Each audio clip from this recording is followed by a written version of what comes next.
Listo, pues bueno, vamos a iniciar. Bienvenidos quienes nos miran en vivo y también quienes ya están en la retransmisión del taller. Para la retransmisión, les comento, va a ser al día siguiente o mañana a las 10 de la mañana va a estar disponible. Ahí en el grupo les vamos a estar compartiendo los enlaces para que se estén conectando. Muchísimas gracias, bienvenido. Ya también aquí está el maestro Roberto, quien va a estar a cargo del taller. Listo. Pues bueno, hoy es el primer día del taller Técnicas de Litigación aplicadas a la etapa intermedia del proceso penal, el cual va a estar a cargo del maestro Roberto Santos. Ahorita vamos a hacer la presentación de manera formal. Y les recuerdo que estos talleres o estas sesiones van a ser gratuitas, no tienen ningún costo que ustedes nos estén acompañando, tanto en la sesión, ya sea en vivo, como también en la sesión de retransmisión. Toda la información se va a estar compartiendo en el grupo al cual ustedes están. No mandamos mensaje directo ni hacemos llamadas de manera directa, ¿sí? Para que estén muy al pendientes de que si reciben alguna llamada o algún mensaje, no es por parte de nosotros. Si ustedes tienen alguna duda, como se habrán dado cuenta, el grupo está cerrado, pero se encuentran en la descripción del grupo, en la parte de abajo, los participantes y ahí mismo están los administradores del grupo. Cualquiera de nosotros, ustedes se pueden comunicar de manera directa a través del mensaje y con mucho gusto les vamos dando respuesta a cualquier duda de tipo administrativa. A ver, vamos avanzando porque se aproxima una tormenta y luego se me va la luz. Esperemos que no pasa nada. Ya el maestro Roberto ya le di el coanfitrión, así que si por alguna razón me dejo de retransmitir, pues vamos a continuar con la clase. Pues bueno, para los que ya son de casa, ya saben que nosotros somos CECAP, en la cual somos un centro de educación continua y actualización profesional que estamos trabajando de la mano con CERES. CERES es una consultoría integral en materia agraria.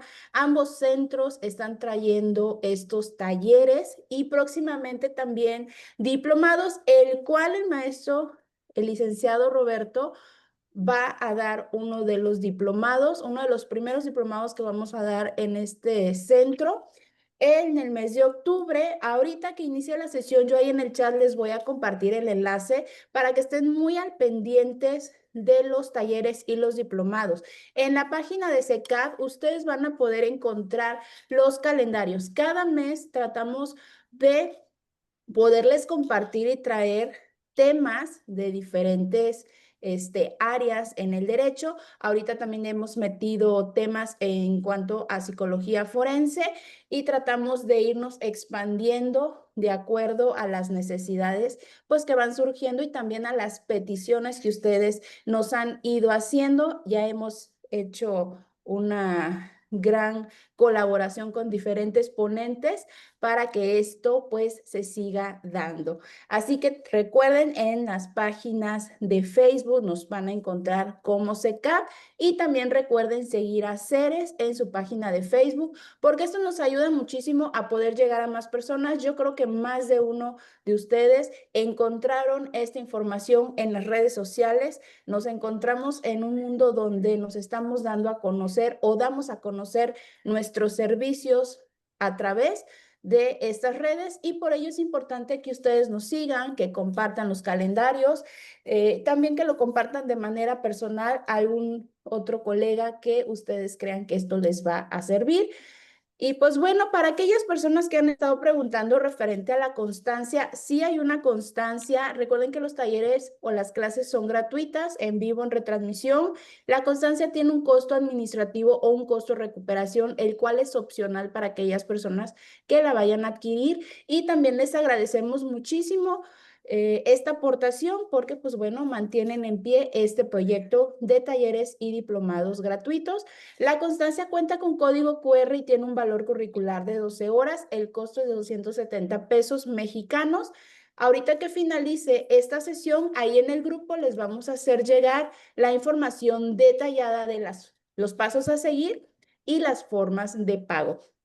Para quienes luego nos preguntan o tienen la duda, las formas de pago pueden ser a través de depósito o a través también de transferencia. ¿Sí? Ahí les vamos a estar compartiendo diferentes cuentas en las cuales a ustedes pues se les pueda facilitar de mejor manera. ¿Y cuándo pueden hacer el pago de la constancia? Pueden hacerlo desde el momento en que nosotros les estamos compartiendo la información, ya pueden irla solicitando. Pueden hacerlo finalizando el taller o como fecha límite va a ser el día martes 16 de septiembre para quienes vayan a requerir la constancia. Aparte de la constancia, les vamos a estar haciendo llegar también el material del taller que va a incluir las grabaciones de las sesiones, va a incluir la presentación y archivos adicionales relacionados al tema. Pues bueno, vamos a iniciar ya con la clase. La clase va a tener una duración de 1 hora y media aproximadamente. Recuerden que los micrófonos están desactivados para que, pues bueno, no haya esta interrupción en cuanto al sonido, ya que pues a veces entran con el micrófono encendido o se les activa. Si hay alguna dinámica en la cual tengamos que activar el micrófono, adelante, no va a haber ningún inconveniente, pero claro que va a haber un espacio de preguntas también para las personas que luego nos preguntan. Este espacio va a ser finalizando lo que es el taller, ¿sí? La clase del taller. Así que, maestro Roberto, bienvenido. Quien va a estar a cargo durante estos días de taller va a ser el maestro Roberto Santos Maldonado Morales. Él es maestro en jurista veracruzano. Él es un jurista veracruzano con sólida trayectoria en el Poder Judicial del Estado de Veracruz, donde actualmente se desempeña como juez de control y enjuiciamiento en el Distrito Judicial de Jalapa. Es licenciado en Derecho por la Universidad Veracruzana y cuenta con la especialidad en justicia para adolescentes por la Escuela Federal de Formación Judicial. A lo largo de su carrera ha ocupado diversos cargos jurisdiccionales y administrativos, entre ellos juez interino en la Antigua y San Andrés Tuxtla, así como secretario de estudio y cuenta en la primera sala penal del Tribunal Superior de Justicia. Especialista en Derecho Penal, destaca por su capacidad en argumentación jurídica, resolución de conflictos y manejo de tecnología aplicada a la justicia. Su desempeño se caracteriza por el compromiso ético, el profesionalismo y la firme defensa del Estado de Derecho. Y pues bueno, bienvenidos. Yo soy Ceci de León, coordinadora de talleres. Cualquier situación que ustedes vean, también lo pueden hacer llegar por el WhatsApp.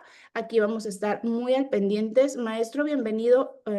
Si ya le di el coanfitrión, para que usted también pueda hacer uso de la sala. Muy bien, muchas gracias por la invitación. Buenas tardes a todas las personas que nos acompañan. ¿Me logran escuchar bien? Sí, se escucha perfecto. Muy bien, muchas gracias. Gracias por la presentación y por la oportunidad de poder platicar sobre este taller durante esta tarde. Este, Veo que nos acompañan aproximadamente 40 y algo de participantes. Este, lo primero que quiero abordar sobre las técnicas de litigación en sí aplicado a la etapa intermedia del proceso penal acusatorio es que, bueno, actualmente, como lo indicó la maestra Ceci, me desempeño como juez de control, ¿no? En México, pues, vigilamos la legalidad o controlamos la legalidad de la etapa intermedia. Sobre esta etapa, como muchas personas que nos escuchan hoy, considero que hay tierra poco fértil en el ámbito de la etapa intermedia.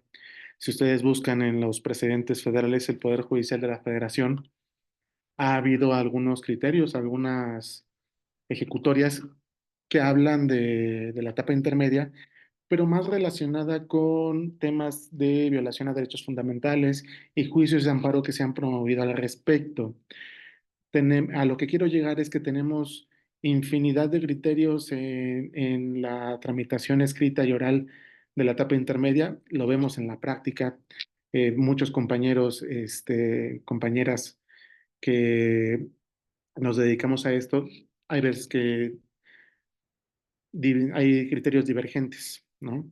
Entonces, lo importante aquí es que quiero que la dinámica de este taller sea propositiva, me gustaría escuchar opiniones, me gustaría escuchar experiencias y con base en ello ir desahogando el propio taller. Si alguien necesita hacer el uso de la palabra porque considera que el tema requiere de alguna discusión o de algún comentario, lo pueden realizar.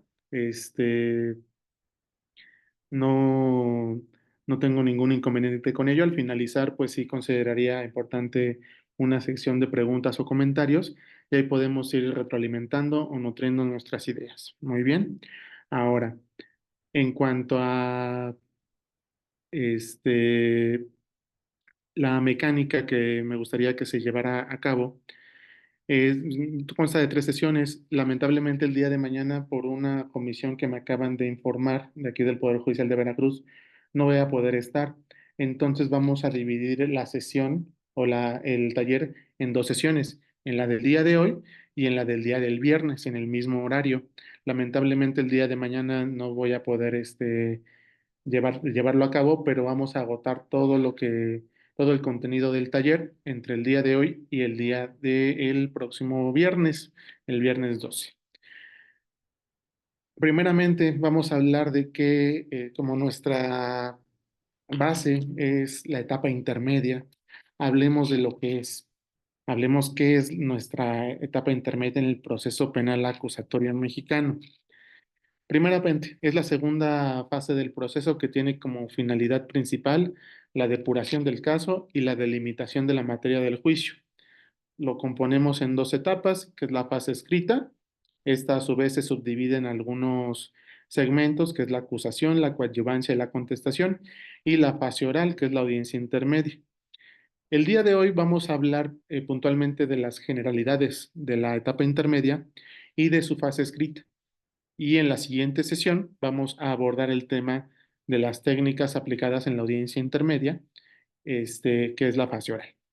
Primeramente, podemos atender en qué consiste nuestra fase escrita de la etapa intermedia. El proceso penal acusatorio, mm, aunque es oral, aunque es predominantemente oral, no olvidemos que tiene algunas partes escritas. Dos puntualmente ya establecidas en el código, que es la fase escrita de la etapa intermedia y el proceso ordinario de la apelación. La tramitación de la apelación e incluso la resolución de la misma se lleva a cabo de manera escrita. Es muy importante. Hay veces que tal vez se minimiza la importancia de esta fase escrita, pero en la apreciación de quien hoy les platica, para mí es la columna vertebral, es la médula espinal del proceso penal. ¿Por qué? Porque es el momento oportuno para que el fiscal o el Ministerio Público establezca una acusación formal en contra de la persona acusada. Digamos, a partir de ahí se vuelve formal la tramitación del procedimiento. Previo a ello, pues hubo una auto de vinculación a proceso, hubo una audiencia inicial y una investigación ya formalizada. Pero en estos momentos donde la representación social tiene que posicionarse en cuál es el hecho, que tiene que ser exactamente el mismo por el que vinculó, cuál es la clasificación jurídica que aplica, y qué grado de participación le atribuye a la persona que pretende enjuiciar, cuál es la pena que puede solicitar, cuáles son los medios de prueba que oferta para sostener esa acusación. Es importante que el fiscal, la persona encargada del caso, por parte del ente investigador, tenga muy claro esta parte, porque cualquier error que suceda en esta fase se puede cobrar en juicio. En este sentido, el juez de control examina esa acusación, resuelve incidencias en la fase intermedia, decide qué pruebas, qué medios de prueba admite para la etapa de juicio y puede excluir aquellos que no sean pertinentes o no sean útiles. El objetivo de esto es que lleguemos a un juicio limpio, en donde las cuestiones accesorias, la información que no nos sea útil, pues lo depuremos, ¿no? Que la concentración del de la persona juzgadora de enjuiciamiento se base en los hechos centrales del delito, en la responsabilidad de la persona, ¿bien? Porque eso es lo que le va le atañe en esa fase final. Hay un tópico que se aborda en la etapa intermedia y que no siempre también le damos importancia, que es la importancia de la teoría del caso. Eh, el artículo 335 es el que regula que el fiscal tiene que establecer cuáles son los hechos, tiene que puntualizar cuál es el hecho en materia de la acusación. Muy bien. Por esto no se lo exige ni a la víctima ni a la defensa. Luego llegamos a la audiencia intermedia, por ejemplo, y pareciera que el representante social, el fiscal, quiere que la teoría a seguir o la directriz a seguir en un juicio sea la hipótesis que él plantea o que la representación social plantea, cuando no siempre es así. Regularmente la defensa viene con un planteamiento de una hipótesis de inocencia que debe o que puede probar en la fase de juicio, en la etapa de juicio. Entonces es importante tener bien definida la teoría del caso desde la etapa intermedia. Considero que para una defensa adecuada por parte de los defensores, si hay alguien que nos acompañe, no me dejará mentir, si en la audiencia intermedia, tú como defensa, no llegas ya con una teoría del caso bien sustentada, planteada, con la que pretendas reforzar con un material probatorio, que es el que deba admitirse para la etapa de juicio, considero que pues el éxito en el juicio no va a ser el mismo, porque muy posiblemente la teoría de la fiscalía, que ya viene bien definida, porque eso sí lo obliga al Ministerio Público, al Código Nacional de Procedimientos Penales, este, va a haber ahí un problema. Entonces, considero que es trascendental que la defensa ya tenga bien definida la teoría del caso que pretende plantear y no solamente pretenda desvirtuar lo que establece la fiscalía, sino una propia teoría que permita proporcionar una defensa adecuada a la persona ajusticiada. Muy bien. La importancia de teoría del caso nos va a dar algunas ventajas, que es organizar y presentar pruebas. ¿Qué pruebas me van a ser útiles para establecer esa teoría? Definir una estrategia de litigación e incluso anticiparme a las estrategias de la contraparte. Muy bien. Entonces, es Maestro, importante que perdón que lo interrumpa. Bueno, creo que todavía no está presentando diapositiva. lo puse en compartir, pero no me lo... No, porque no se ve. Por eso le comento, Ajá. porque creo que ya la estaba compartiendo, pero no. Sí, ¿será que me puedan apoyar con eso? Porque le di compartir en la pizarra, pero no lo envía. Envié el material hace un rato, antes de iniciar, o no sé si me lo permitan que se los envíe para ver si me pueden No, auxiliar, sí lo porque no, tengo. sí, porque no me lo permite.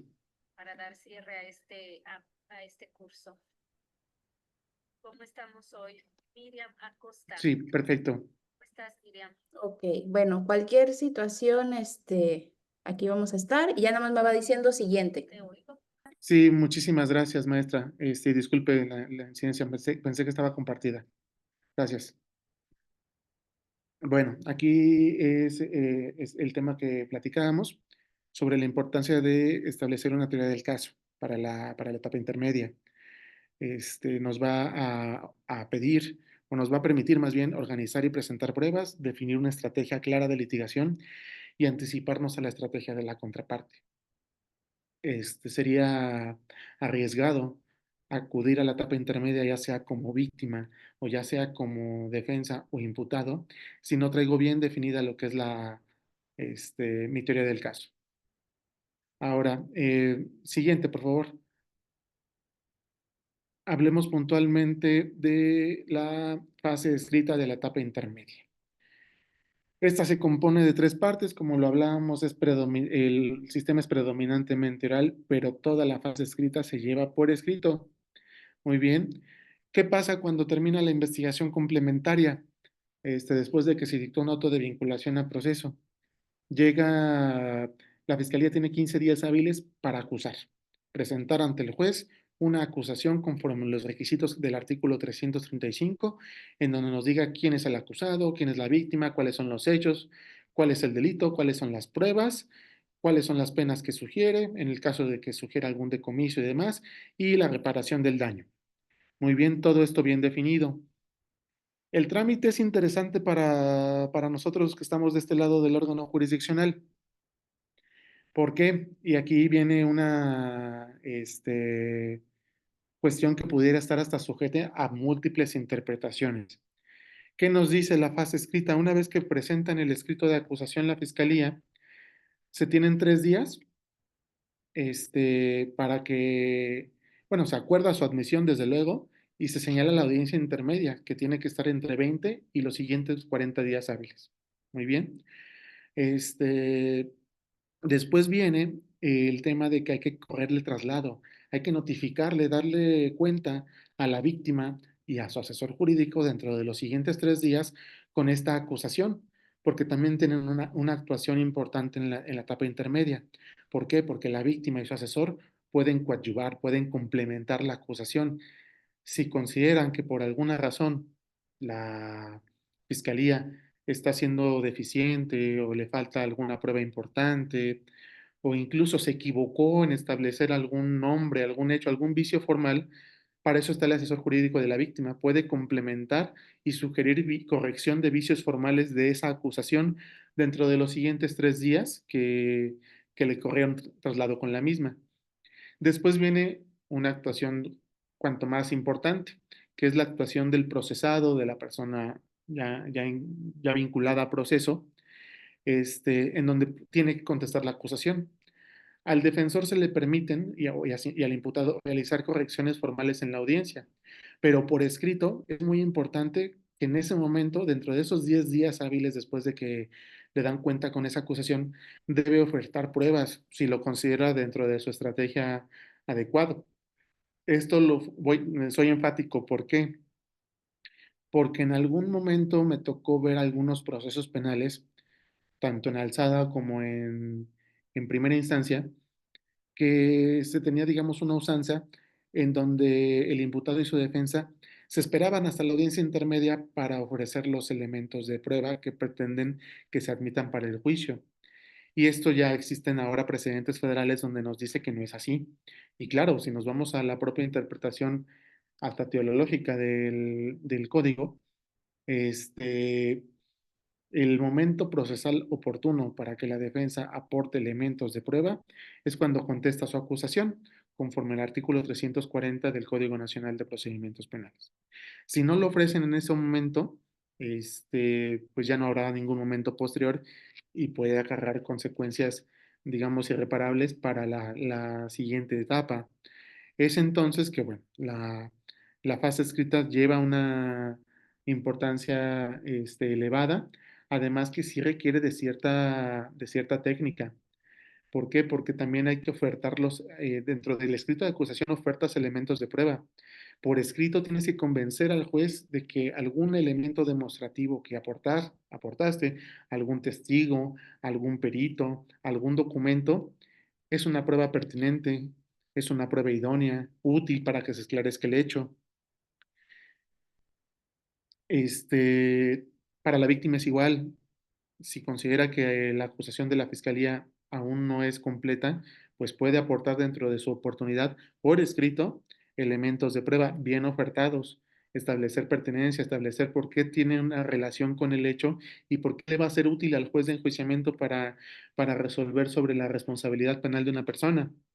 Ahora, en la actuación del imputado, pues también es muchísimo más importante porque ahí vienes a demostrar una hipótesis de inocencia, vienes a demostrar que el justiciable o a sostener que la persona procesada pues, posiblemente no cometió el delito o que incluso el hecho delictivo por el que se le está procesando ni siquiera constituye un hecho punible, ¿no?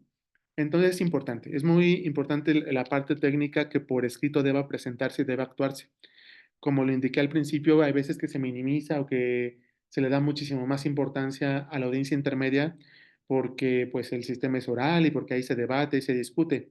Pero si la acusación, la coadyuvancia de la víctima o la contestación a esa acusación no viene bien desde la presentación, vamos a tener problemas después en la audiencia intermedia porque muchas cosas no son subsanables.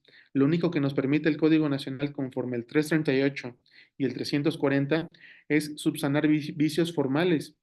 ¿Qué son los vicios formales?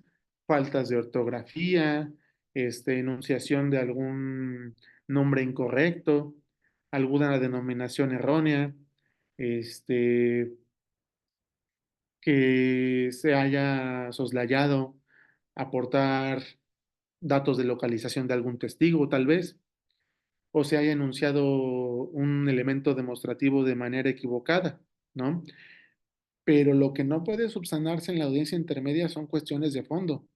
Nos ha tocado que el Ministerio Público, por algún error involuntario en el hecho de la acusación, incluye algo que no concuerda con el hecho que imputó, o se equivoca en la clasificación jurídica, o no aporta, se le pasó a agregar un elemento crucial para su teoría del caso. Eso ya no se puede en la audiencia intermedia. Vicios formales son cuestiones que no afectan la sustancia de los escritos ya presentados. Eso es importantísimo porque también luego se tiene el criterio de que el juez de la audiencia que realiza la audiencia intermedia tiene la posibilidad de subsanar o de corregir omisiones propias de las partes y considero que no es así. Ahí les comentaba al principio, faltan criterios, hay muchas opiniones en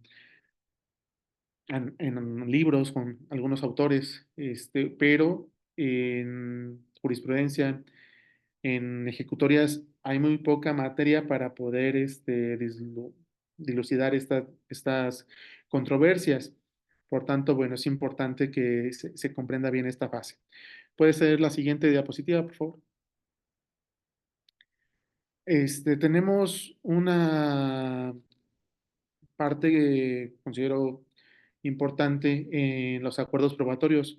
Lo incluí en este segmento porque los acuerdos probatorios de, que puedan sugerir las partes no son más que convenios entre el Ministerio Público y el acusado, aun cuando la víctima no esté, de acuerdo, porque quien tiene el monopolio de la acusación es el Ministerio Público, no la víctima. Puede coadyuvar, pero en sí el acuerdo probatorio es entre el Ministerio Público y la persona acusada. Si se suma la víctima, no hay ningún inconveniente. Ahora, ¿para qué sirve un acuerdo probatorio? Como bien nos dice, el objeto de la etapa intermedia es depurar los hechos. Como una manera de depurar los hechos, materia de una acusación, este, es que las partes pueden convenir hechos no controvertidos. Es decir, cuestiones que no van a estar en controversia, que no van a disputarse, que no van a alegarse en juicio porque sea un hecho notorio, porque sea un hecho pues, más que evidente y que no necesita ser evidenciado con alguna prueba, podemos convenirlo con algún acuerdo probatorio. Por poner un ejemplo, en un delito de violencia de género o, por ejemplo, en un delito de feminicidio, en donde la víctima pues es mujer. Entonces, luego se aporta una partida de nacimiento de la persona víctima directa para poder evidenciar que era mujer y que pues tenía vida. Pues si existe un hecho notorio, como el hecho de que ella sea mujer y hay una prueba que no se va a poder, este, digamos, poner en discusión por su alto grado de fiabilidad que tiene una partida de nacimiento porque proviene del ámbito público, pues las partes pueden convenir que no esté sujeto a comprobación que la víctima era mujer, sino que esté sujeto a comprobación cómo sucede el hecho, en qué lugar acaeció, cuál es la participación del justiciable. Entonces, los acuerdos probatorios es más que eso. Las partes convienen que algún hecho no está en disputa, no está en controversia y tenerlo como un evento probado sin que el juez de juicio tenga que desahogar prueba alguna para poder establecer que es un hecho que ya se encuentra comprobado porque ya hubo un convenio que se aprobó desde la etapa intermedia. Los acuerdos probatorios pueden sugerirse desde los escritos tanto de acusación como la coadyuvancia, como la contestación a la acusación. Ya los conciertan en la audiencia intermedia, ya el juez en el momento en que la persona juzgadora escuche cuál es el convenio, lo puede aprobar y así lo asiente en el auto de apertura a juicio. Pero ya lo tiene que tener el juez de enjuiciamiento como un acuerdo cierto, un hecho cierto, porque ya hubo un convenio, ya hubo un acuerdo. Hay un segmento dentro de nuestra resolución escrita en donde establecemos las partes llegaron a estos acuerdos probatorios, ¿no?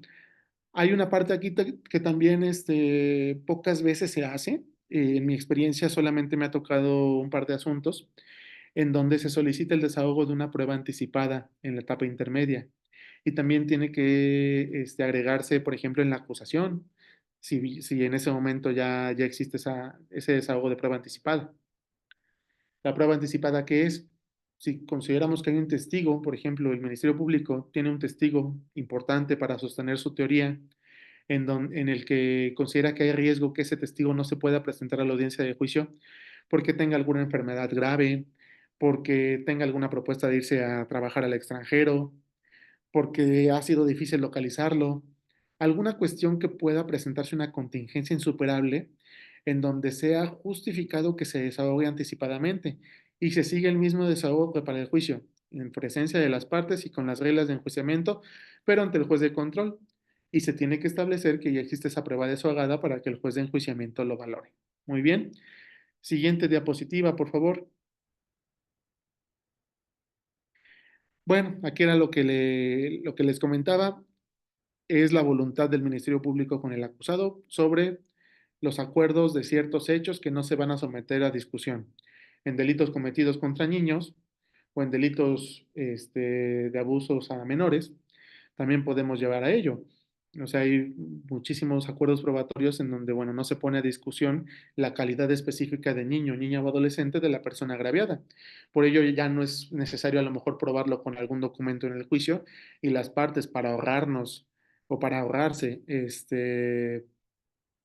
una discusión innecesaria en la etapa de enjuiciamiento, pues lo tenemos como probados. Tiene como finalidad también eliminar la prueba innecesaria, prescindes de la necesidad de aportar esas pruebas. Se celebran en la audiencia intermedia, como se dijo, pero pueden proponerse desde sus propios escritos. Necesitan la aprobación judicial. El juez tiene que establecer que sea un hecho acorde a la realidad, que sea un hecho de lo que se trata la acusación. De nada serviría que me vengan a comprobar un suceso que no forma parte de la acusación, porque pues no tendría ni siquiera pertenencia con el asunto del que se trata. Siguiente. Descubrimiento probatorio. Aquí es también un tema interesante para los operadores, incluyéndonos. El descubrimiento probatorio es una obligación que tienen las partes de darse a conocer entre sí qué pruebas tienen. Descubrir, digamos, todos los elementos de prueba materiales, objetivos, con los que el Ministerio Público te va a acusar. Y como defensa también tienes que mostrarle todas tus pruebas. Digamos, es un tema de transparencia del proceso penal, de ofrecer igualdad de armas. Esto implica que no va a haber ninguna sorpresa en el juicio. Ya sé qué es lo que, qué pruebas traes, qué elementos demostrativos vas a utilizar en contra de la contraparte para poder sostener tu teoría. E incluso así planear muy bien tu estrategia desde la etapa intermedia. El descubrimiento probatorio es importantísimo. Incluso el artículo 337 nos obliga a que como juzgadores verifiquemos que ese descubrimiento probatorio se haya realizado cuando menos 3 días antes de que se lleve a cabo la audiencia intermedia. ¿Por qué? Porque como lo explicaremos en la siguiente sesión, hay una sección de exclusión de medios de prueba. Hay una parte de la audiencia intermedia donde las partes, los operadores, sugieren al juez la exclusión de algún medio de prueba porque se actualiza alguna causal de exclusión. Ya el juez determina dentro de la audiencia si es procedente o no. Entonces, este descubrimiento probatorio es importantísimo porque se tiene que hacer la entrega material de los registros, de los documentos, de los peritajes a las partes. De eso no hay de otra. Tiene que realizarse sí o sí, porque si no, no avanza. Incluso si no hay descubrimiento probatorio, no se puede hacer la audiencia intermedia. Aquí quiero hacer algunas acotaciones sobre cuestiones que nos ha pasado acá en la experiencia. Se habla de el artículo 337 nos dice que en los últimos párrafos, que la defensa puede pedir un tiempo razonable para preparar sus medios de prueba. Esto tiene una razón lógica. tiene una incluso sistemática, si lo vemos desde los 14 artículos que regulan la etapa intermedia. El Ministerio Público, cuando cierra la investigación complementaria, tiene 15 días hábiles para acusar y ahí tiene que ofrecer todos sus medios probatorios. Pero tenemos que hacer una diferenciación entre qué es ofrecer un medio de prueba y qué es prepararlo y qué es descubrirlo. Bien, porque ofrecerlo, pues quienes son civilistas nos podemos regir casi con la misma lógica. Se ofrece por escrito. Digamos un ejemplo, el fiscal tuvo 2, 3 meses, hasta 6 meses de investigación complementaria y pues en ese tiempo preparó elementos complementarios para pruebas complementarias para sostener su acusación. Pero entonces cuando acusa, se entiende que ya debe tener todos esos elementos de prueba. Ya no necesita prepararlos, ya no necesita hablarle al perito para que haga el dictamen. Ya están ofrecidos, ya están realizados porque tuvo una investigación complementaria. El asesor jurídico, pues también tiene, al tener igualdad de armas, también si tiene algún elemento que aportar, pues ya lo tiene que tener preparado. Pero, ¿qué nos dice el artículo 337? Conforme el artículo 340, el defensor o el imputado ya presentó su contestación a la acusación y ofertó elementos de prueba distintos, algunos testimonios, algunos peritajes. Pero puede suceder que la defensa no tenga preparados esos peritajes, porque pues finalmente todo el andamiaje y los recursos que tiene el Ministerio Público son ampliamente superiores a los que tiene un imputado y su defensa. Ahí habría un desequilibrio. Entonces, en mi apreciación, el legislador estableció un punto de equilibrio en donde le está dando la oportunidad a que si la defensa ofreció algún elemento de prueba, pero le falta prepararlo, pida un término razonable y puede diferir por una ocasión la audiencia intermedia. ¿Por qué? Porque el ofrecerlo y el prepararlo es distinto y el descubrirlo es distinto. Son tres, digamos, actos que se complementan, pero no son iguales. Y el descubrimiento probatorio implica que ya tengas todos los elementos de prueba para que se los des a conocer a tu contraparte y pueda celebrarse la audiencia intermedia. Pero siempre pueden, la defensa, pedir un término razonable para que puedan prepararse sus elementos demostrativos. En la siguiente sesión voy a abordar un punto que sí me gustaría escuchar opiniones de quienes me escuchan, sobre si es una causal de exclusión el hecho de que el medio de prueba se haya obtenido fuera de la investigación complementaria. Lo voy a dejar como pregunta para que lo piensen o si tienen algún caso práctico sin decir datos personales puedan exponer su experiencia. Este, pero bueno, lo abordaremos más a fondo en la siguiente sesión, pero tiene relación con este tema del descubrimiento probatorio. La siguiente, por favor. Como se indicaba, la finalidad de este descubrimiento es garantizar la igualdad de armas, asegura que todas las partes tengan las mismas oportunidades, tener una defensa adecuada, preparar una defensa importante para afrontar una acusación, que no es poca cosa, fomenta la transparencia, no va a haber sorpresas de ningún tipo, y también nos va a ayudar a depurar pruebas, porque desde ahí, cuando la contraparte te ofrece o te descubre todo su material probatorio, pues ahí podemos verificar cuál prueba puede ser útil, cuál no, incluso por estrategia, pues poder atacar aquellas pruebas de la fiscalía o al revés, de la asesoría o de la defensa, que se consideren que nos afectan a nuestra teoría del caso y tratarlas de ajustar a algún presupuesto de exclusión. Para eso nos sirve, para también poder llevar a cabo el debate de la audiencia intermedia. Siguiente, por favor. Incidentes y excepciones también es un tema interesante porque luego nos encontramos en la audiencia intermedia, este, y estos incidentes y las excepciones luego logran confundirse o se confunden con una solicitud de exclusión de medida de prueba, cuando el artículo 342, me parece, y el 341 lo establece como una cuestión distinta. Es hasta el 346 en donde se establece cuáles son las causales de exclusión. Entonces, los incidentes y las excepciones son cuestiones totalmente distintas a las solicitudes de exclusión. Luego se logran confundir en las discusiones o en los debates, pero bueno, en mi entender, considero que son cuestiones diversas, como en todas las materias, porque también en cualquier disciplina nos podemos incidentar o excepcionar. En el caso del ámbito penal, la incidencia son cuestiones que interrumpen y alteran el procedimiento principal, a pesar de tener un carácter accesorio y exigen una solución de previo pronunciamiento.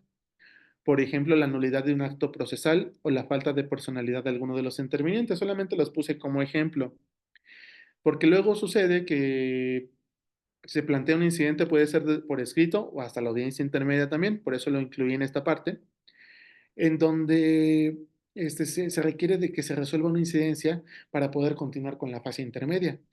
Puse el ejemplo de un acto procedimental.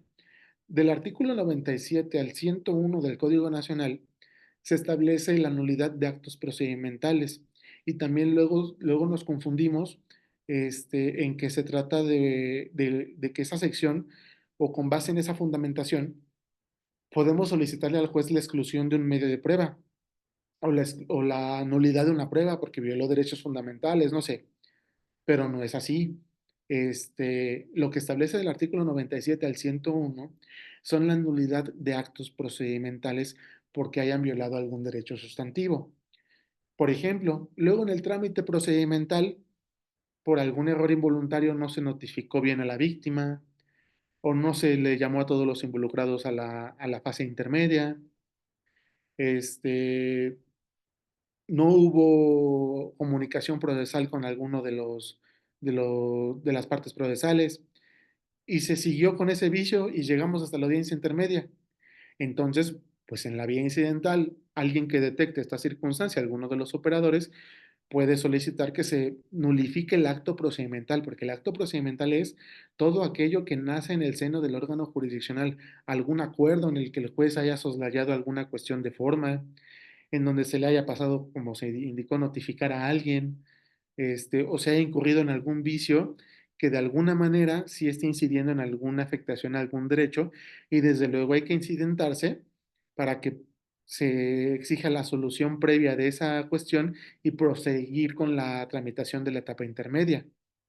O luego nos ha sucedido que, por ejemplo, en los homicidios culposos, resulta que la persona fallecida pues varias personas ofendidas se sienten con el derecho de reclamar la reparación del daño y se van a la Ley Federal del Trabajo o a la Ley General de Víctimas y pues resulta que muchas personas pueden tener el derecho a, a tener una reparación del daño, a que se les administre justicia.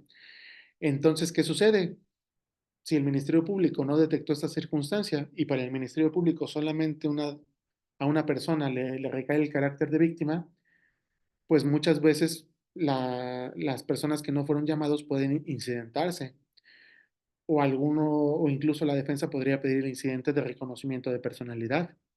Bien, o al contrario, se considera que uno de los que están interviniendo en la audiencia intermedia o en la etapa intermedia, dada la acusación, pues no resulta afectado de algún derecho, no resulta víctima del delito, no se le afectó, no fue lesionado con el bien jurídico del bien jurídico tutelado, perdón.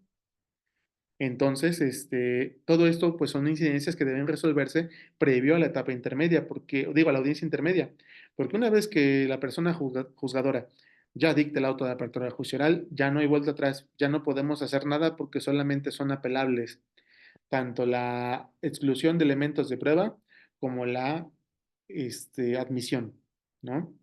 Dependiendo a quién le afecte. Si a mí me excluiste un medio de prueba, lo puedo apelar. Pero si yo pedí que te lo excluyeran y lo admitiste, también puedo apelarlo porque, bueno, es la admisión o la exclusión. Bien, pero si ya se dictó el auto de apertura a juicio y se fue con algún vicio de forma en donde no se nulificó algún acto procedimental, como una notificación, por ejemplo, que violó derechos fundamentales, o no se le reconoció la personalidad a alguien en esa etapa, ya va a ser difícil en la siguiente etapa porque no intervino en esta. Bien, pero es importante que si hay alguna incidencia que trabajar, se proponga desde los propios escritos o en la audiencia intermedia. No hay ninguna limitante de que alguna de las partes se excepcione o promueva la incidencia ya en la propia audiencia. El siguiente, por favor.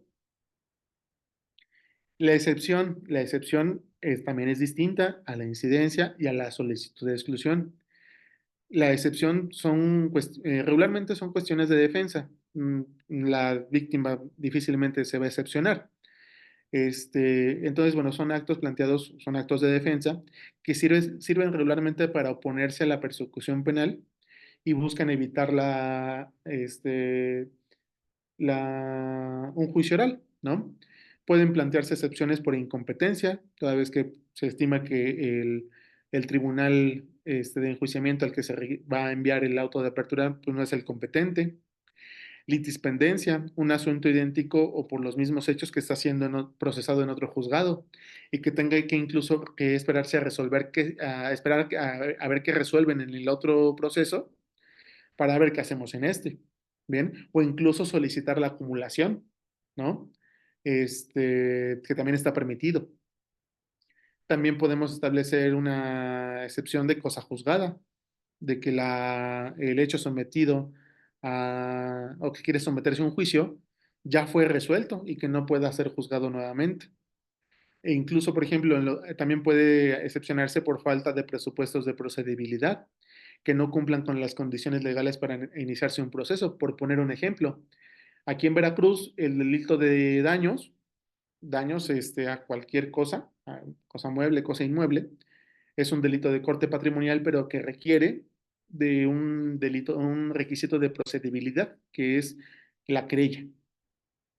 Pareciera que no sucede, pero sí, no falta quien no se creyó nunca, se persigue a instancia de parte, y pues si así llegamos a la etapa intermedia y nunca hubo una querella, pues falta un presupuesto de procedibilidad y ya no se puede seguir, porque hay un requisito que no se encuentra cumplido para ejercitar la acción penal, que lo pudimos haber detectado desde fases previas también, pero bueno, en la audiencia, en la etapa intermedia nos podemos excepcionar.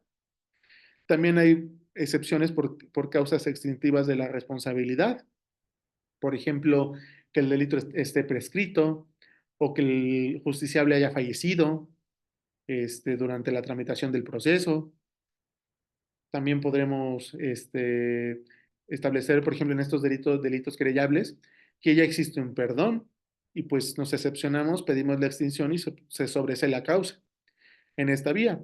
Aunque bueno, hago también la acotación, como el Código Nacional nos permite el sobreseimiento en cualquier momento, no es necesario que haya una excepción, puede realizarse de cualquier otra manera.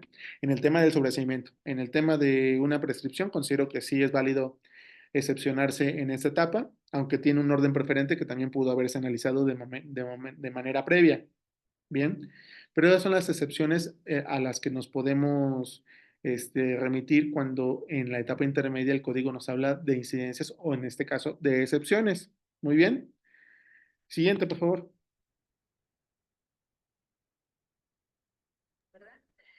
Esa era la última, maestro, de lo que me llegó que mandaron, esa es la última diapositiva. Es incidencias y excepciones. Sí, es correcto. Sí, yo tengo aquí otro material, pero es para la siguiente sesión. En este caso, bueno, únicamente concluyo con algunos puntos que nos resumen. Primero, la importancia de la audiencia de la etapa intermedia en su fase escrita. No nos podemos equivocar en nuestros escritos en cuestiones de fondo, porque ya se fueron así. Va a ser difícil que alguna persona juzgadora subsane algún vicio de fondo, omisión de aportar pruebas, alteración de los hechos, alteración de la clasificación jurídica. Eso es responsabilidad tanto del Ministerio Público como de la asesoría jurídica, como de la defensa cuando contesta. Lo único que podemos realizar en los escritos y desde luego que se subsanen durante la tramitación de la fase oral, son cuestiones de forma, errores formales puramente.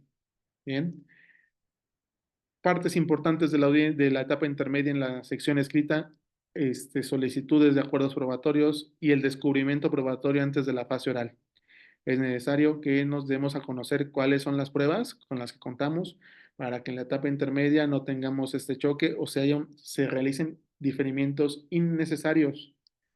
Bien, hay una estadística por ahí creo que de Coneval o de Conatrib, en donde la audiencia que más se difiere es la audiencia intermedia. La razón por la que más se difiere es porque no se ha hecho descubrimiento probatorio.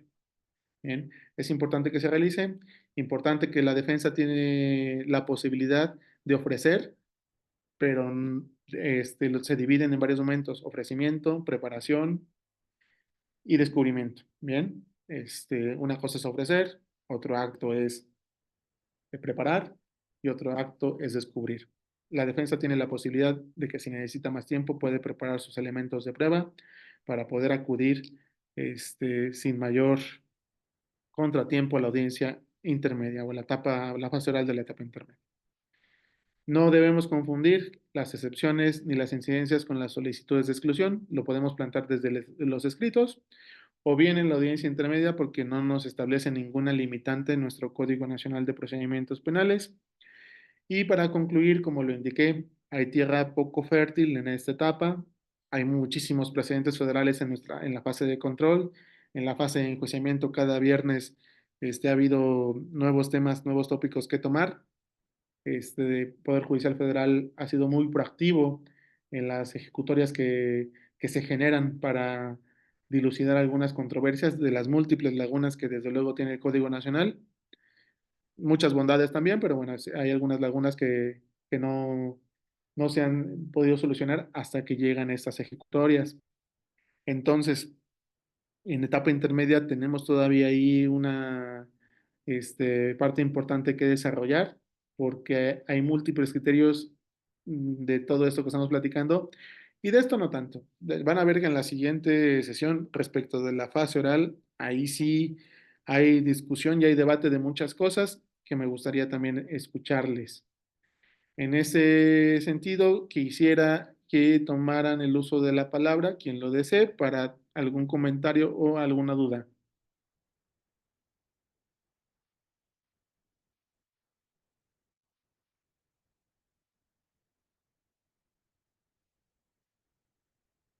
Si tienen alguna duda, pueden levantar la mano para que les pueda activar el audio y pues le puedan dar a conocer la duda al maestro. Ok, tenemos una persona, Iván, te voy a activar el audio.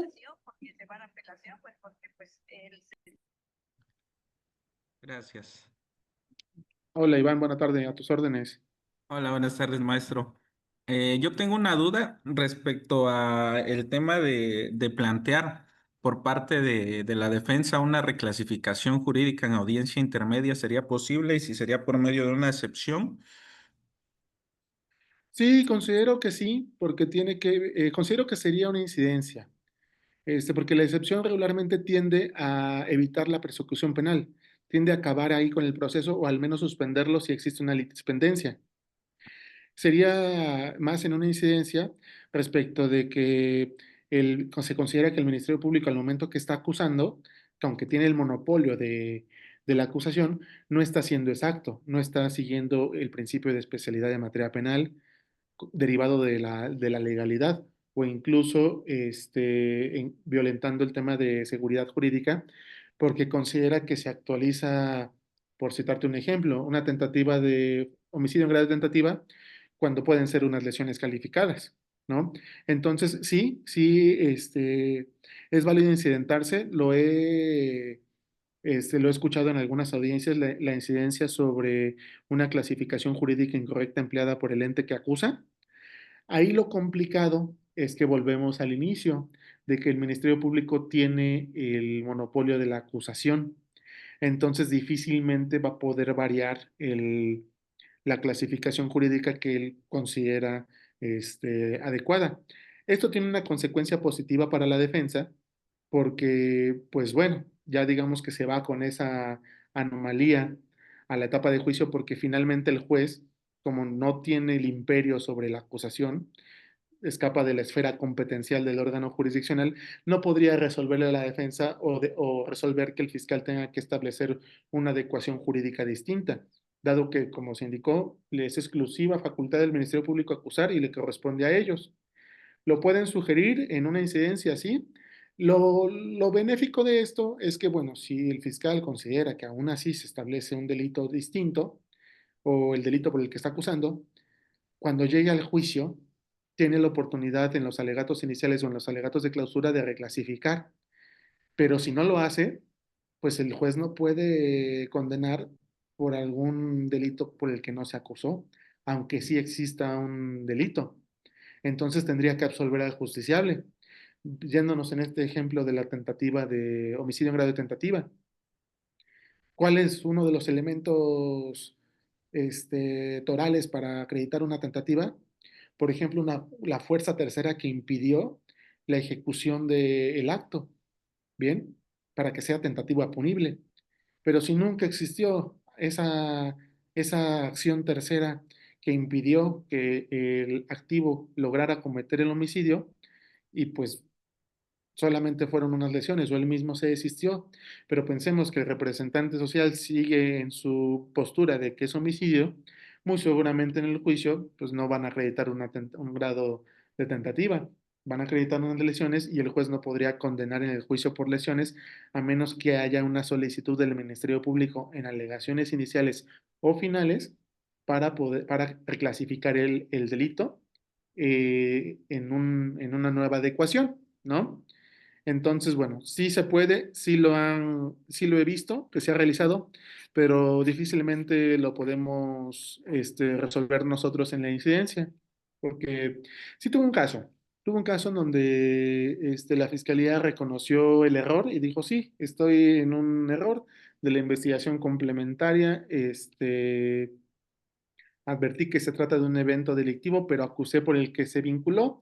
En este momento, bueno, se corrige esa parte si se permite en la vía incidental a propuestas de las contrapartes y como no hubo, digamos, posturas contrarias, pues, se convalidó y así se fue a juicio. Finalmente, el fiscal en juicio tiene la facultad de poderlo reclasificar al principio o al final. Muy bien. Muchas gracias. Sí, hay otra manita levantada de Armando. Así es, Armando, te voy a activar el audio. Precisamente Listo. un rato más, nos lanzamos por ahí al Estado de México para continuar con todos los compañeros Hola, Armando. que nos acompañan. Oiga, yo tengo, bueno, son dos preguntas que van unidas. Respecto a los escritos, la primera cuestión sería, eh, si usted conoce una tesis de jurisprudencia respecto al ofrecimiento de medios de prueba a la defensa, yo la tenía, pero la extravié, donde dice esta tesis de jurisprudencia que la pertinencia y la idoneidad de estos medios de prueba no necesariamente tienen que ceñirse a la estrategia de litigación del Ministerio Público. Es decir, hay un margen de flexibilidad para establecer esta pertinencia y esta idoneidad de los medios de prueba. Es decir, no tendría que ser estrictamente como en la materia civil, ¿no? Preguntarle si usted tiene ese registro o nos lo podría compartir. O se lo recuerdo. Yo lo tenía, Aquí, pero lo escribí. aquí a la mano, al alcance no lo tengo, pero ya lo vi. Y sí, efectivamente.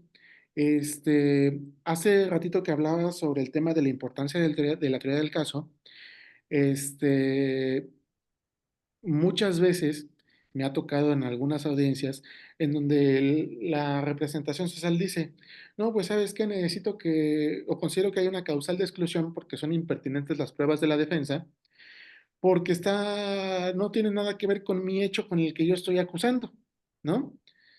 Pero resulta que la defensa viene con una hipótesis alterna, viene con una hipótesis en donde el justiciable ni siquiera se encontraba posicionado en las circunstancias del lugar y de tiempo que estableció el Ministerio Público. Entonces, esta flexibilidad a la que se refiere ese precedente tiene que ver con la teoría del caso. Entonces, es importante que para definir la estrategia, la defensa establezca una teoría del caso y que ésta guarde relación con todas sus pruebas. Bien, aquí hay un tema. El 340, que es la oportunidad de presentar el escrito de acusación, a diferencia del fiscal, a la defensa no le exige establecer cuál es su hipótesis de inocencia. la hipótesis de inocencia la puede guardar hasta los alegatos de apertura del juicio. Pero entonces, en el momento en que la defensa oferta sus elementos de prueba, sí tiene que dejar claro que se trata de una hipótesis alterna sobre una teoría con diferentes circunstancias a las que está planteando la fiscalía. Porque si no nos vamos a enfrentar a que el fiscal considere que pues son impertinentes porque no se adecua a esa teoría. Y esto es natural, pues no voy a pretender probar la teoría del Ministerio Público, voy a pretender probar la mía si soy un defensor. Bien, no tengo el registro, pero sí lo vi, déjame lo busco y lo comparto. Creo que tienen un grupo, y ahí lo comparto porque hasta no nada más tengo el registro, leí la ejecutoria de la que deriva. Regularmente me voy a la ratio decidendi, sobre las razones que tomó el tribunal colegiado para decidir tal cuestión, ¿no? Entonces déjame lo busco y prometo enviárselos a más tardar el viernes que tenemos la siguiente sesión, ¿vale? Oiga, otra cuestión, digo, punto Sí. seguido, y ya con eso ya para no quitarle más tiempo. No, estamos por eso. Respecto del escrito de medios de prueba que ofrece la defensa, pues digo, normalmente yo cuando soy defensor, pues sí asumo un papel más activo, no me confío nada más de la información que proponga el Ministerio Público, sin hacer ningún prejuzgamiento sobre su actividad, a los deberes de lealtad y todo eso, ¿no? Porque también hay ministerios públicos muy buenos, muy objetivos, pero yo siempre trato de ser una defensa activa. Respecto a esta cuestión, en el escrito de ofrecimiento de medios de prueba de la defensa, yo lo que intento hacer es utilizar como la técnica del registro de la materia civil. Digo, no soy civilista, pero tengo como que las bases. Y para evitar que me excluyan los medios de prueba, pues yo primero los describo, ¿no? El medio de prueba, la testimonial, la pericial, la declaración del imputado, la documental, etcétera, etcétera. Luego, pues digo a cargo de quién, indico si se va a incorporar, si es documental o material, o indico que se va a desahogar, etcétera, etcétera. Cito el precepto legal en el cual se encuentra regulado, lo relaciono perfectamente con mi hecho a probar para evitar este tema ¿cómo se llama? De la exclusión. Ahora, mi pregunta sería, ¿puedo solicitar desde el escrito de ofrecimiento de medios de prueba respecto de testigos y peritos el auxilio judicial para la citación? Y puedo solicitar ahí mismo que se incluya, digamos, en el auto de apertura a juicio oral que sean citados por carecer, digamos, el abogado defensor de la calidad de imperio. Sí, sí, regularmente, cuando la defensa aporta el elemento demostrativo, pues desde luego, como bien lo mencionas, lo relacionas con el evento, con el hecho que se pretende probar, que describes la prueba. Aquí nada más me queda una duda entre el tema del imperio. Este, me estás hablando de... Me refiero a que sea una persona que no quiera venir, ¿no? O sea que no, que ya no pueda citar, digamos, Claro, voluntariamente. no, sí, sí, sí, pero me refiero pero tú ya tienes la prueba. O sea, Sí, sí, sí. para ese momento tú ya tienes la prueba. Sí, es que me pasó que, por ejemplo, si le digo el caso concreto, ¿no? Yo Sí. fui, hablé con un cirujano médico, le recabé la entrevista, Ah, me sí tenías la explicó. entrevista. Ajá, y tenía la entrevista del cirujano, tenía incluso, me expidió él algunas constancias que tenían que ver ahí con el estado de salud de una persona, pero después ya como que ya no quería acudir al juicio y cosas por el estilo. Entonces hicieron medio de prueba, digamos, pues relevante, ¿no? Importante. Ah, no, Sí, sí, ahí va mi duda, o sea, el tema de que ya tuvieras la prueba, porque también luego sucede que quieres interrogar a un testigo, pero no tienes el registro previo. Entonces, si no tienes el registro previo para el juicio, pues no te la puedo admitir, ¿no? Porque ahí violento la igualdad de armas, porque no habría descubrimiento probatorio respecto de ese testimonio, ¿no? Aquí, si ya tenías la entrevista, la constancia del médico, pero te va a ser difícil llevarlo a juicio, pues tenemos, exacto. la persona que defiendes tiene un derecho constitucional, que es aportar elementos de prueba y el auxilio judicial para aquellas personas que no puedan hacerlos comparecer directamente. Entonces, bueno, a más de que lo puedes solicitar en el escrito, yo considero que el juez de enjuiciamiento está obligado a citártelo porque de alguna manera no puedo suspender ese derecho constitucional que se encuentra en el apartado B del 20, ¿no? por mayor técnica, para mayor claridad y, digamos, conducción del juicio, si la parte lo sugiere, pues vaya, te lo agradecería mucho, ¿no? Porque ya por ejemplo, en mi criterio, los elementos de prueba de la fiscalía, yo no los cito en el juicio. Espero que el fiscal los haga comparecer porque le acontece la carga de la prueba. Pero ¿qué pasa con la víctima y con el imputado? Ellos no tienen imperio sobre nadie. Entonces, si me aportaron algún elemento de prueba y me dijeron, aquí está el domicilio para que me lo cites, pues debo citarlos. De alguna manera, el auxilio judicial es un derecho que les acontece. Digo, si lo planteas desde el escrito, para mí mejor. Eso sería todo, señor juez. Muchas gracias. Muchas gracias. Sí, también por ahí está el Liceo Jorge.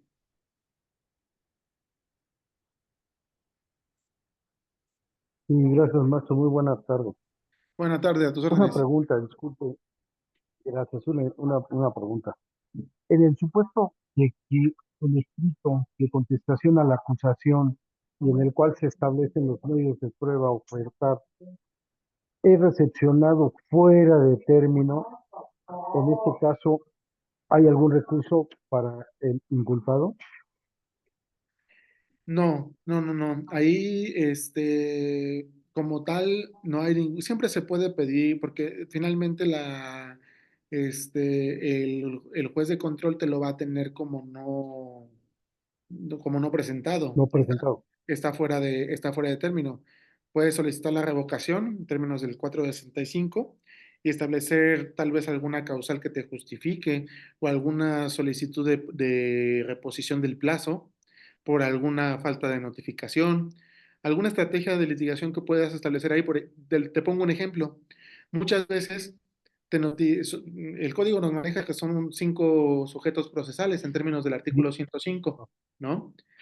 Entonces, Sí, muchas veces si tu justiciable se encuentra interno, se encuentra privado de libertad, hay veces en donde no se le notifica y se le notifica por conducto de su defensor. Entonces, para salvar esa cuestión, sí me ha tocado que me promuevan, ¿sabes qué? Necesito que me des oportunidad para que mi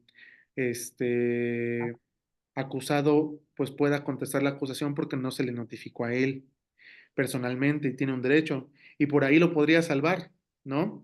Pero como tal, algún recurso no, porque pues estamos en tiempo y forma, nos da un término fatal, claro, fatal el Código Nacional, y si te doy una así nueva es, oportunidad, considero que ya estaría quebrantando un poquito la igualdad, ¿no?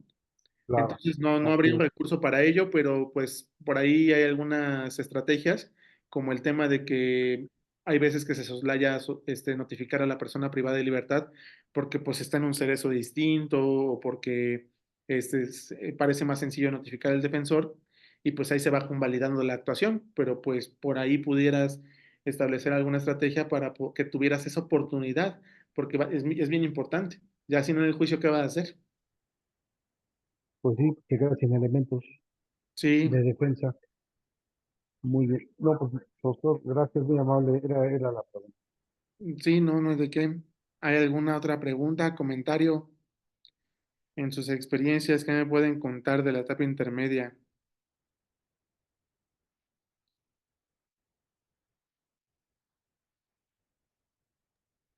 Recuerden que pueden hacer uso de la manita levantada para darles audio. Aquí hay una pregunta en el chat, maestro, se la voy a leer. Dice, ¿qué pasa cuando no hay acuerdo probatorio entre las partes? La consecuencia, digamos, directa de no haber un acuerdo probatorio es que todo el hecho está sujeto a comprobación en el juicio. Entonces, aun cuando pudiera tratarse de un hecho notorio o de algo insuperable, algo por demás evidente, pues ni modo, las partes van a tener que discutir durante la audiencia intermedia, digo, durante la audiencia de juicio, pues algún hecho controvertido. Luego esto, tratándose de estrategia, es bueno. Me ha tocado algunos asuntos, por ejemplo, en donde se ofrecen mal las documentales. Ofrece mal la documental la fiscalía, una documental pública consistente en una partida de nacimiento, porque no nos ofrece un testigo de acreditación. Entonces nadie nos va a hablar de esta documental en la audiencia en la audiencia de juicio. Entonces, pues la defensa estratégicamente puede someter a discusión la comprobación de la edad de una persona. ¿Y cuál es la prueba idónea para hacerlo? La documental que no pudo ser desahogada. Por estrategia luego es importante. Ya si consideras que no quieres llevar, sabes qué batallas que pelear y cuáles no, entonces pues podrías depurarlo. Pero si estratégicamente te conviene que en el juicio se discuta una cuestión que por demás podría ser evidente, pero advertiste algún error, pues hasta conviene que pase esa prueba y ya en el juicio se discute. Por tanto, si no hay acuerdos probatorios entre las partes, pues ya todo el hecho queda sujeto a comprobación. Perfecto. A ver, no hay manitas levantadas. Aquí hay otra Hay pregunta en el chat. hay una de Rey David. Dice que en los delitos donde es en agravio de la salud pública o la seguridad pública, para agotar formalmente la fase escrita se debe requerir al superior jerárquico de ellos para que designe representante y se los notifique el escrito de acusación. Aquí puede haber alguien que tenga otro criterio, no es una cuestión que esté ya bien definida, pero yo sí me sustento en algunos precedentes federales. Para todos, hay algunos procesos penales que se inician y resulta que el agraviado es la salud pública en los delitos de contra la salud. Es un bien jurídico abstracto, ¿no? No recae sobre ninguna persona en específica.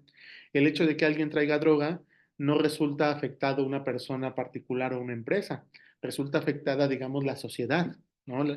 Un bien abstracto. Igual la seguridad pública. Aquí en Veracruz tenemos un delito que habla de cuando atacas a los policías, cuando están en sus funciones. Entonces, ahí pues se agravia el servicio público como tal. Yo considero, y me voy al ejemplo puntualmente de la salud pública, que la salud pública es un bien jurídico abstracto. Se tiene la usanza de que la Secretaría de Salud, al ser la secretaría encargada a nivel estado de proporcionar los servicios de salud de Veracruz, hablando aquí de puntualmente, pues tenga que ser el representante de la salud pública. Yo considero que no. Por ahí voy a compartir también un precedente federal que nos habla de eso. Nos habla de que la salud pública no la representa nadie, sino que es un bien jurídico abstracto. Entonces, ya tenemos disposiciones en el Código Nacional y en la Ley de Víctimas de qué pasa cuando no está identificada una víctima o qué pasa cuando la víctima no puede nombrar asesor jurídico por alguna cuestión. El bien jurídico que se vio afectado queda en representación de la Fiscalía de manera excepcional. Entonces podemos proseguir con la etapa intermedia sin notificar puntualmente a una persona, que sea la salud, porque la salud pública no es una persona. Bien, entonces, considero que al ser un bien jurídico que no recae sobre una persona física o moral, no es necesario y basta la notificación al representante social, porque ahí queda la representación de manera excepcional en él. Bien, porque incluso el tema de la reparación del daño no siempre se lo vas a dar a la Secretaría de Salud. Este, para el tema de las suspensiones, hay veces que sí, se notifica a la Secretaría de Salud en un delito de contra la salud, en una posesión de marihuana, para que venga a la audiencia de suspensión condicional y darle una reparación del daño, que a veces es hasta simbólica. No digo que no se deba hacer, puedes notificar puntualmente al secretario de salud y nombre un representante legal, pero en estricto derecho considero que ni siquiera a ellos le acontece esa personalidad. No pasa nada. Si yo he visto muchos juzgados en donde se nombra un representante de la Secretaría de Salud para llevar a cabo una suspensión condicional, o para tramitar la fase intermedia y que haya una víctima.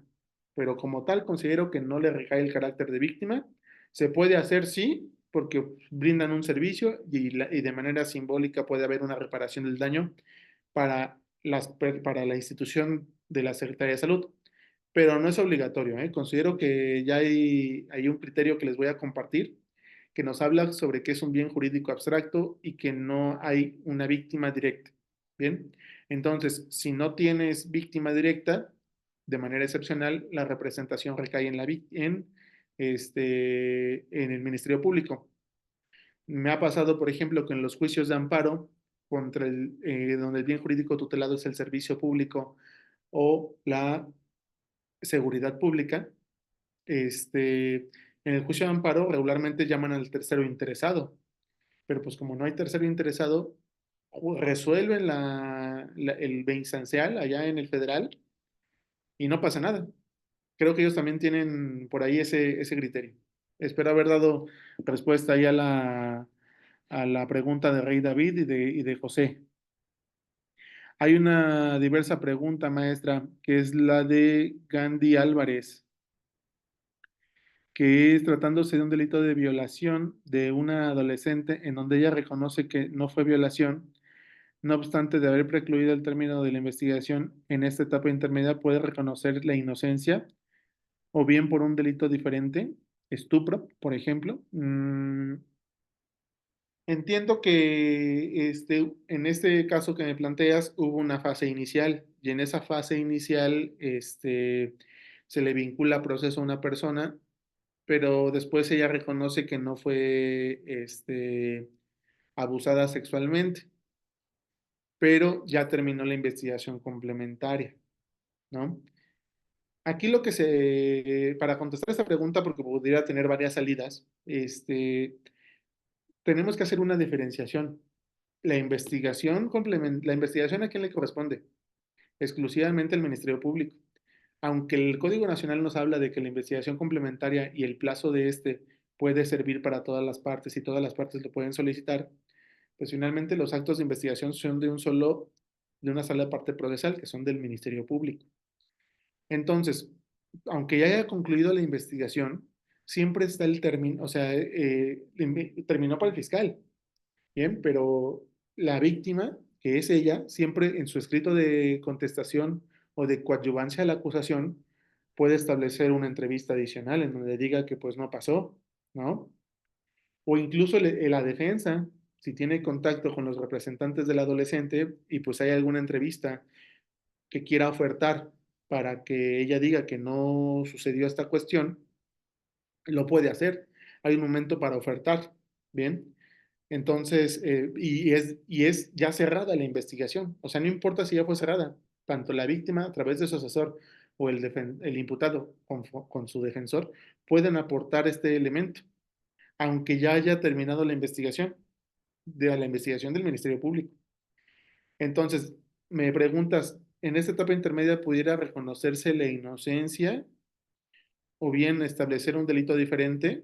Depende del momento, porque si ya acusaron por un delito, ya se llevó a cabo todo el procedimiento escrito y en la audiencia intermedia quiere variarse esta cuestión, va a ser difícil. Puede ser con una incidencia y que todos estén de acuerdo, pero si hay discusión va a ser difícil que esto pueda realizarse. Para que se haga, digamos, tu primera pregunta, una reclasificación, aunque el fiscal lo pueda hacer en juicio, ya lo dijimos. Ahora, habla de reconocer la inocencia. El Código Nacional establece un procedimiento de reconocimiento de inocencia, pero ya es cuando ya se agotaron todas las instancias, cuando ya hubo apelación y ya hubo un toca resuelto. Entonces, aquí no, pero siempre hay estrategias que pueden plantearse como un sobreseimiento, que puede ser en cualquier momento, con base en un elemento sobreviniente, que es esta entrevista en donde ella reconoce que no hubo violación, ¿no? Y como esta entrevista no fue evaluada en la vinculación a proceso, pues pudiera ser que esta venza este, el material que existe en su contra y establezca alguna causal de sobreseimiento, como lo puede ser que se establezca claramente la inocencia del acusado y se puede sobreseer y esto puede ser en la intermedia y en cualquier momento. Bien, entonces, bueno, espero haber dado respuesta ahí a Gandhi. Álvarez Robles, ¿tienen algún otro comentario, alguna duda, alguna experiencia?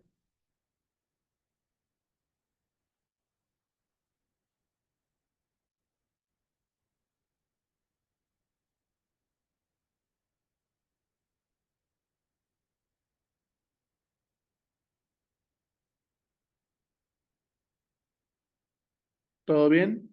Ah, ya vi. Aquí hay aquí hay dos preguntas, una de Rey David. Dice, respecto de lo que ahorita está argumentando, si ya está cerrada la investigación después de los 6 meses, pero el sujeto activo solicitó actos de investigación al MP y nunca los hizo, y aún así el sujeto activo solicita se otorgue un plazo extraordinario de investigación, se puede reaperturar la investigación por 6 meses más, pues supongamos que la negligencia del MP que no atendió la petición del acusado. Bueno, aquí hay varios temas que pudieran abordarse. Este, todas las partes pueden sugerir actos de investigación al Ministerio Público, conforme al artículo 216 y 219, me parece, del Código Nacional, en la etapa de investigación complementaria. Pero el Ministerio Público tiene 3 días para acordarle, dice, aquellos que sean conducentes. Claramente, muchas veces a los fiscales no les conviene algún acto de investigación que les está solicitando, por ejemplo, recabar alguna cámara de videograbación en el lugar de los hechos, porque puede ser que nos altere por ahí los hechos o que no hayan sucedido como los plantearon, ¿no? Y pues te va a negar ese acto de investigación. La importancia de esa negativa es que te la tiene que negar de manera fundada y motivada para decirte por qué no es conducente, ¿no? Porque a eso lo obliga el código. Y sobre esa negativa te puedes amparar o puedes solicitar una audiencia prevista en el artículo 258 del Código Nacional para subsanar esa omisión, ¿no? Porque el fiscal, digamos, ahí ya no está cumpliendo con su deber de exhaustividad o con la lealtad que le rige, ¿no? Entonces, primeramente sería agotar el tema de pedírselo por escrito y que haya una negativa o una omisión del Ministerio Público para sacarle ese acto de investigación, bien, y ya que un juez lo ordene, ya sea de control o de amparo, porque pues, regularmente esto sucede mucho en la práctica, lo que pregunta Rey David. Este, ahora, dice que si el defensor puede solicitar la reapertura de la investigación, sí, pero siempre y cuando ya haya un auto en el que se haya cerrado la investigación y no exista acusación todavía. Tiene que ser en ese lapso de los 15 días hábiles antes de que el MP la presente para que procedimentalmente sea procedente, para que el juez pueda acordarlo y con base en estas necesidades extraordinarias y que llegaron a suceder ahí en la tramitación de la fase complementaria, pues pueda reaperturar la investigación por otro tiempo razonable. 6 meses ya se me hace mucho tiempo porque pues, son actos de defensa, pero bueno, sí se puede siempre y cuando no exista acusación y también siempre y cuando la fiscalía establezca una negativa o una omisión y que a lo mejor esta no esté fundada. Ya si le pediste algo que es imposible para la fiscalía, pues difícilmente lo van a realizar. Bien, espero haber dado respuesta, Rey David. De ahí viene la pregunta de José. ¿Por qué los abogados no estamos preparados para realizar acuerdos proba- probatorios? No entendí mucho la pregunta. ¿Cómo que no estamos preparados a realizar acuerdos probatorios? Este, ahí me gustaría que se aclarara un poquito esa pregunta, porque ¿a qué te refieres con preparados? Muchos se oponen a hacerlo. Ah, bueno, sí, sí, sí, es que aquí es importante, hay que saber qué batallas quieres tener, ¿no? Si tú consideras innecesario discutir algún hecho que ya está suficientemente probado, por ejemplo, en un robo de vehículo, que te digan que el vehículo, este, se trataba de un vehículo, una camioneta 4x4 azul, de motor 5.0 y pues tienes un dictamen que lo prueba, la factura de esa camioneta. Pues, yo creo que esta pelea pues va a ser innecesaria, ¿no? O sea, ¿por qué vamos a discutir de que se trata de una camioneta azul y de que tiene 5 cilindros y de que pues existe porque ahí está la factura, ¿no? Mejor discutamos en la audiencia de juicio quién se la robó, si tenía reporte de robo, si no hubo un acto fraudulento previamente. Ahí es cuestión de perspectiva de cada defensor, ¿eh? Sí comparto esa apreciación que tienes de que he escuchado a muchas defensas que pues, se prefiere someter todos los hechos a comprobación para si existe algún error ahí del Ministerio Público, por ahí obtener una ventaja en tu estrategia de litigio, ¿no? Pero bueno, están esas dos posturas. A lo mejor el defensor que no quiere tener una batalla innecesaria, a aquel que quiera tenerla esperando algún error o esperando alguna cuestión que surge en el juicio y tomar ventaja de él, dependiendo la estrategia. Muchos se oponen a hacerlo, sí, pero bueno, ahí depende de cada estrategia, ¿no? Ahí, bueno, voy a responder la pregunta de Elizabeth Torres. ¿Qué procede en caso del sobreseimiento pasar de un proceso por el delito de uso de documento falso donde sigue el proceso penal por el delito de despojo? Es decir, donde se solicitó la reclasificación del delito de despojo añadiéndole uso de documento falso por haber descubierto la existencia de un documento falso para acreditar la causa generadora de la posesión por parte de la denunciada. ¿Qué procede en caso de sobreseimiento?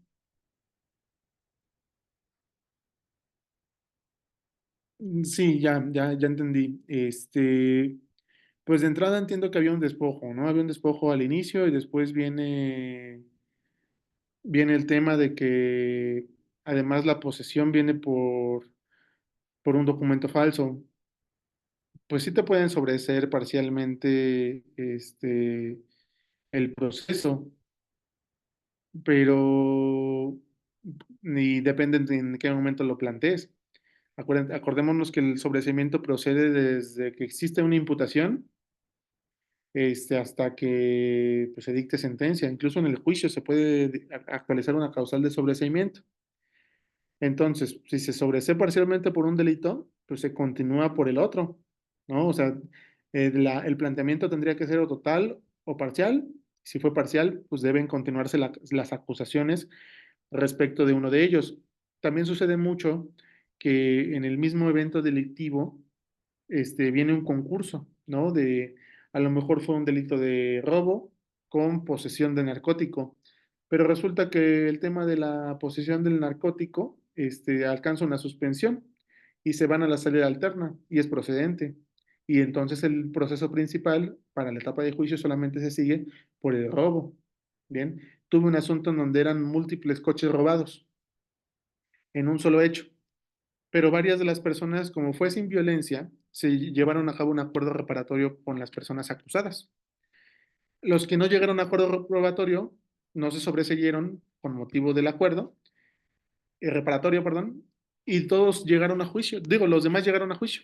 Bien, entonces solamente se sigue, digamos que se separa para que solamente llegue a juicio aquello que no llegó a una salida alterna previamente o no se sobreseyó, sea por cualquier motivo. Muy bien. Esperando ahí dar respuesta a Elizabeth. Listo. ¿Tienen alguna otra pregunta?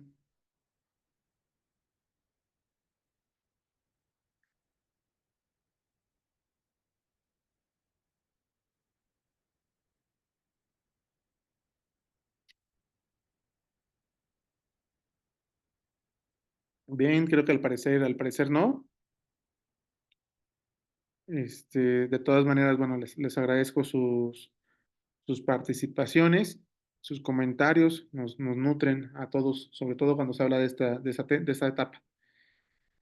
Como les indiqué al principio de mi intervención, el día de mañana no voy a poder estar. Me surgió una cuestión laboral, fui convocado a un evento del Poder Judicial que va a celebrarse entre las 5 de la tarde y 8:30, 9 de la noche, pero les prometo que el siguiente viernes, o sea, pasado mañana, vamos a continuar con el tema. Voy a agotar los tópicos que tenía preparados, es decir, únicamente comprimimos un poquito el tema del tiempo, pero en cuanto a los temas se van a deshogar, le ofrezco una disculpa también aquí al centro, al centro de capacitadores, porque bueno, ya me habían dado la oportunidad y hoy surgió esta cuestión. Esta no es una cuestión propia, a mí me gustaría estar presente mañana, pero bueno, nos vemos el viernes a las 6 de la tarde, esperando también su participación. Gracias, maestro, y gracias a las personas que aún siguen con nosotros en vivo y también ya quienes nos miran en la retransmisión. Para los que no pudieron ver la clase de manera completa, recuerden que mañana a las 10 de la mañana ya va a estar disponible la retransmisión del taller. Nos estaremos viendo entonces el viernes a las 6 de la tarde en vivo y efectivamente la retransmisión de esa clase se va a llevar a cabo el día sábado a las 10 de la mañana. Traten de ver la retransmisión en la hora señalada, ya que los videos no se quedan de manera permanente para que, pues bueno, ustedes puedan tener esa segunda oportunidad si es que en este horario se les dificulta. Y nos estaríamos viendo el día viernes para ya cerrar con el taller. Ahorita en el grupo les voy a hacer llegar la información para aquellas personas que vayan a requerir su constancia y también en un lapso de aproximadamente una hora y media, ya les estaré compartiendo el enlace para que ustedes puedan tenerlo y conectarse el día de mañana a las 10, quienes lo vayan a ver en la retransmisión. Maestro Roberto, muchísimas gracias y nos estamos viendo el viernes. Muchísimas gracias. Nos vemos el viernes. Muchas gracias a todos por su participación.